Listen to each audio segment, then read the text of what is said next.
अस्सलामुअलैकुम, मेरा नाम है मोहम्मद हसन राजा और आप लोग देख रहे हैं व्यू स्टडी विद हसन। आज हम बात करने जा रहे हैं English 201 introduction to business and technical communication के लेक्चर नंबर 1 की। And this video is for all the audience. Basically मुझे काफ़ी लोगों की रिक्वेस्ट आई that I should make a video on this subject. तो इंशाल्लाह ताला ये जो सब्जेक्ट है इसकी मिड टर्म प्रिपरेशन की वीडियोस में इन 5 डेज़ के अंदर कवर कर लूँगा। आप लोगों ने बहुत सारा प्यार दिखाना है, वीडियो को लाइक व्यू एंड शेयर करें। इंशाल्लाह ताला ये वीडियोस आपके लिए बहुत ही डिस्क्रिप्टिव एंड इन्फॉर्मेटिव होने वाली हैं। तो first of all let's talk about business and technical communication. की बिजनेस एंड टेक्निकल कम्युनिकेशन है क्या? तो एज़ यू ऑल नो कि you are studying to basically get a job और start a business.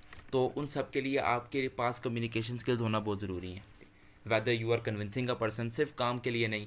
I would say कि घर में अगर आपने किसी को भी फॉर्मल या इनफॉर्मल में किसी बात के लिए कन्विंस करना हो, तो आपने देखा होगा कि देयर इज़ सम पीपल जिनके पास वो कॉन्फिडेंस होता है टू पिच समबडी, और वो लोग कन्विंसिंग पावर से अपनी दूसरे बंदे को कन्विंस कर लेते हैं। तो that is basically what I am going to teach in this lecture और in this subject, that what basically communication means. So first of all, let's start with our lecture. First of all, I'm going to talk about introduction to business and technical communication, in which I told you that I will teach you business and technical communication, through which you can equip yourself with the skills that you can enable yourself to communicate clearly and concisely in different situations and convince people. So first of all, you have written communication and oral communication. मैं आप लोगों को main aspects बताता चाहता हूँ, आपने वो cover करने हैं। First of all you have to cover this, what is a communication. तो कम्युनिकेशन इज़ बेसिकली अपने ख्यालात दूसरों तक पहुँचाना through your whether you can write और whether you can orally discuss. या तो आप लिख सकते हैं या आप लोग बोल के भी बता सकते हैं, कम्युनिकेट कर सकते हैं। तो that is a type of communication. Communication की कितनी टाइप्स होगी? एक है रिटन कम्युनिकेशन और एक है ओरल कम्युनिकेशन। तो रिटन कम्युनिकेशन क्या होती है? थ्रू राइटिंग आप कोई भी चीज़ दूसरे तक पहुंचा देते हैं, that is written communication. For example you use to write applications and letters, जिसके ज़रिए अपने जज्बात दूसरों तक पहुंचाना, अपने ख्यालात दूसरों तक पहुंचाना करते थे आप through letters and applications. And now you are using oral communication. I am using oral communication to teach you guys, that is oral communication, ज़बान के ज़रिए कम्युनिकेशन।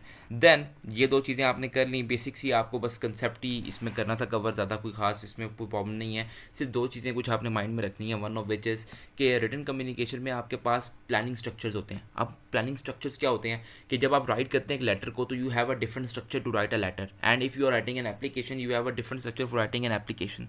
तो राइटिंग कम्युनिकेशन में आपके पास हमेशा एक प्रॉपर प्रोसीजर, एक स्ट्रक्चर फॉलो होता है, जिसमें आप लिख कर दूसरे बंदे तक वो मैसेज कन्वे करते हो। इन द मीन टाइम आपके पास जो होता है ओरल कम्युनिकेशन। ओरल कम्युनिकेशन में आपके पास जो है ना, कोई स्ट्रक्चर इतना ख़ास नहीं होता। हाँ, एक तरह से होता है, जैसे कि मैं अगर कोई बात शुरू कर रहा हूँ तो उसके स्टार्ट बेसिक से लेकर मैं एडवांस तक जाऊँगा, कभी भी बात को मैं बीच या आखिर से स्टार्ट नहीं करूँगा। बट उस तरह से स्ट्रक्चर को फॉलो करना ज़रूरी नहीं होता as compare to written communication. That was our difference. तो ये दो चीज़ें आपने कवर कर ली, what is communication, written and oral communication. Then आपने आ जाना है नीचे। Next you have a pretty attractive example. और एग्जाम्पल क्या है कि आपकी एग्जाम्पल दे रखी है उन्होंने कि नाइला बेसिकली एक लड़की है और she is working, basically she is hired as a dietitian in a hospital. तो अब वो डाइटिशियन बेसिकली वो होते हैं जैसे ख़ास तौर पर हमारे जो यूरोपियन पीपल हैं, they are pretty conscious about the diets. तो इस वजह से डाइटिशियन को वो हायर करते हैं इन अ हॉस्पिटल। तो फर्स्ट ऑफ ऑल हॉस्पिटल के किचन में वो जाती है एंड शी रिकॉग्नाइजेज के यार यहाँ पर मैं कुछ सूटेबल चेंजेस कर सकती हूँ। But as she is new, क्योंकि वो नई है, तो उसको पता है कि उसने ये बात को ऐसे कन्वे करना है कि जो डायरेक्टर्स हैं वो इससे कन्विंस हो जाएं, क्योंकि वो अभी अभी आई है और उसके लिए ये बात करना बहुत मुश्किल है।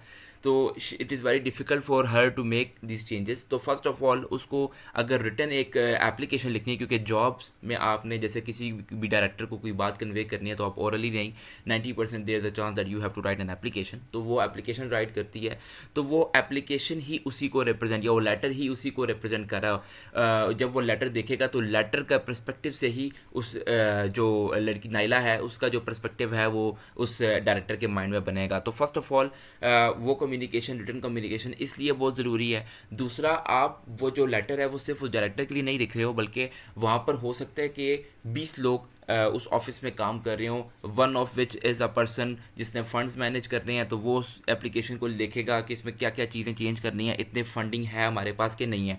सेकेंडली एक बंदा होगा जिसने इन चीज़ों को रिप्लेस करना है, ऑर्डर करना है, वो देखेगा, उसमें उसका मकसद क्या है, उसने सिर्फ वो चीज़ें देखनी है कि मैंने क्या क्या चीज़ें ऑर्डर करनी है। तो नाइला ने इस एप्लीकेशन को इस वे में लिखना है कि अगर किसी ने ऑर्डर करना है तो वो उसको देखे तो उसको समझ आ जाएगी कि चीज़ें ऑर्डर करनी है, उसको उतना ज़्यादा सारा कुछ पढ़ने की जरूरत ना पड़े, उसके बस मेन कंसेप्ट की जो चीज़ें हैं वो उसने साइड पे कर लेनी है। इसी तरह फंड्स जो है वो फंड्स वाला देखे तो उसको भी जल्दी से देख के अंदाज़ा हो जाए कि यार अच्छा ये जो सेक्शन है ये फंड्स का है और ये फंड्स लिखे हुए हैं, दैट्स इट।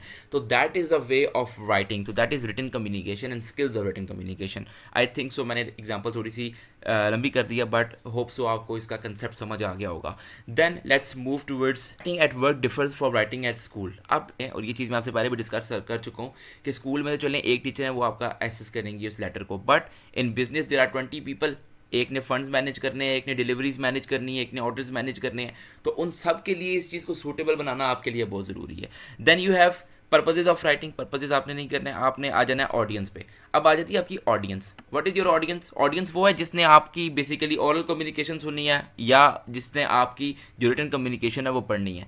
तो ऑडियंस का आपने ख्याल रखना है कि first of all you should know your audience. Then audience क्या करेगी, they will make use of your information और also they may have concern related to professional और personal presentations. Then you have types of communication. Types of communications include these 5 things जो आपने memorise कर लेनी है: memos, business letters, instructions, project proposal and project reports. ये चीज़ें आपको याद होनी चाहिए। This was the end of our first topic. Hope so आपके लिए लेक्चर नंबर 1 जो है वो बहुत ही डिस्क्रिप्टिव एंड इन्फॉर्मेटिव रहा होगा। I will keep making videos on ENG 201 until जब तक आपकी मिड टर्म प्रिपरेशन क्लियर नहीं हो जाती। आई विल मेक अ 2 और 1 और video on mid term preparation for ENG 201 as well. अगर आपको किसी और सब्जेक्ट में ये प्रॉब्लम फेस हो रही है तो आप अल्टीमेटली कमेंट सेक्शन में एक्सप्रेस कर सकते हैं। I will surely make it up to you guys. Hope so आज का लेटर आपके लिए इन्फॉर्मेटिव एंड डिस्क्रिप्टिव रहा होगा। See you in the next video. Kindly like and subscribe the channel. खुदा हाफिज़।